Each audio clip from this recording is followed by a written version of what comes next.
Rasulullah sallallahu alaihi wasallam pernah bilang, la yuballighni ahadun min ashabi an ahadin syai'a. Jangan bawa omongan kepada aku tentang orang lain. Ada orang mau nyampein, ya Rasulullah, fulan begini, fulan begitu. Jangan bawa omongan kepada saya tentang individu lain. Ya, jangan bawa omongan. Kenapa? Sebab nih berita-berita begini disampaikan fulan begini, fulan begitu. Saya nggak suka, kata Rasulullah. Apa alasannya? Alasannya, inni uhib an akhruja ilaikum wa ana salimus sadr. Saya mau ketika saya ketemu kalian, hati saya bersih, selamat, nggak ada ganjelan kepada siapapun di antara kalian. Begitu. Jadi ada orang menyampaikan, Nabi dari awal udah bilang, jangan nyampein apa-apa. Beda sama kita nyari, ada berita apa? Ada info apa? Siapa nih? Begitu. Lah, kok gosip dia nih udah gak kedengeran lagi? Cari, mesti ada gosipnya. Kalau Nabi bilang, jangan sampein.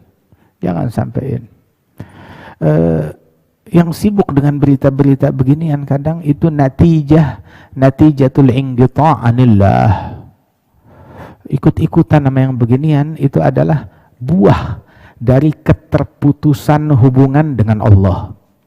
Ketika hubungan dia dengan Allah Ta'ala gagal, udah ada sibuk dia sama makhluk, sibuk sama gosip, sibuk sama berita mereka, sibuk dengan ini dan itu. Ini hari udah baca Quran belum? Berapa ayat yang kita baca? Salat duha gak ini hari? Semalam tahajud gak? Witir gak? Berapa ayat yang kita renungi? Tuh. Ini kagak, udah buka YouTube, udah buka Facebook, udah buka Instagram, udah update status. Semuanya udah dibuka, kecuali Quran yang belum dibuka. Dan juga tuh Rasulullah sallallahu alaihi wasallam bilang di dalam memprioritaskan salamatus sadr, kebersihan hati. Kebersihan hati itu prioritasnya Nabi Muhammad. Dan ini profesinya Nabi, mengutamakan kebersihan hati, keselamatan hati dari dengki, dari iri, dari benci. Dan juga profesi para pewaris Nabi, para ulama pewaris Nabi, profesi mereka adalah menanamkan kebersihan hati.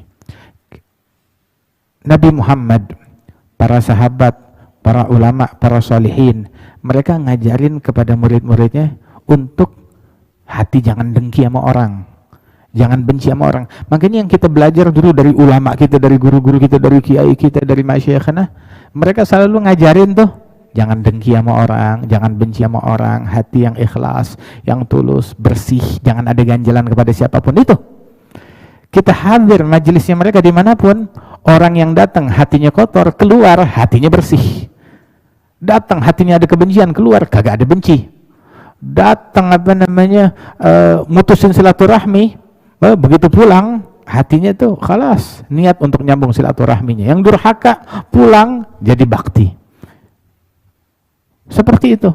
Yang ninggalin sholat pulang jadi ngerjain sholat. Nah, majelisnya sholihin seperti itu. Yang hatinya bobrok, keluar hatinya bersih. Jadi beres. Jangan hati udah beres, datang keluar jadi bobrok. Jadi bobrok. Ada dulu tuh namanya siapa namanya?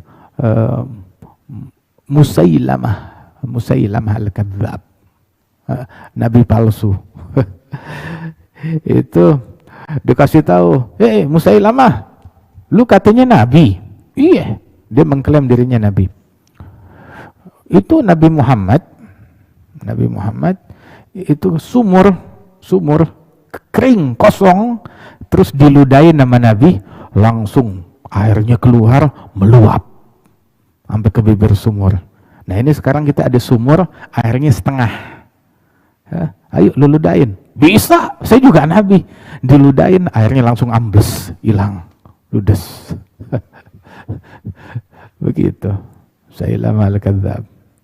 Nabi Muhammad, ada orang datang tuh ke majelisnya beliau, tahu-tahu tuh orang langsung tunjuk tangan. Ya Rasulullah, saya minta izin apa? Izin untuk berzina. Kurang ajar kan orang. Tahu apa yang Nabi lakukan? Bukan diusir, bukan digebukin. Sini, dipanggil. Datang mendekat. Begitu datang mendekat ke Nabi, Nabi tanya, kamu rela gak ada orang yang berzina dengan istri kamu? Nggak bisa, nggak rela. Dengan anak gadis kamu, nggak rela. Dengan ibu kamu, dengan adik kamu, dengan saudara perempuan, yang bilang saya tidak rela. Nah, begitu juga sebagaimana kamu nggak rela kaum wanitamu dizinai oleh laki-laki lain juga nggak rela kalau kamu berzina dengan kaum wanita mereka. Ya, kamu berzina ya antara dengan ibu mereka, anak mereka, saudaranya seseorang. Sebagaimana kamu nggak suka, mereka juga nggak suka. Masuk ke akalnya, dicerna. Terus udah gitu, Nabi bilang sini, dideketin, lebih dekat, ditaruh telapak tangan Nabi di dadanya. Oh, itu sahabat bilang, demi Allah, itu tidaklah Rasulullah mengangkat tangannya dari dada saya, melainkan nggak ada perbuatan yang saya paling benci melebihi perzinaan. Bersih langsung hatinya. Kecenderungan dia, obsesi dia dengan perzinaan langsung hilang. Begitu tangan Nabi nempel di dadanya, itu ngobatin Rasulullah Shallallahu Alaihi Wasallam. Ada lagi satu orang, dia menyembunyikan belati, mau membunuh Nabi Muhammad waktu Fatah Mekah. Nyari kesempatan. Terus dia menemukan kesempatan waktu Rasulullah tawaf di Ka'bah, maka dia mendekat kepada Nabi Muhammad. Dia disiapkan belati untuk membunuh Nabi.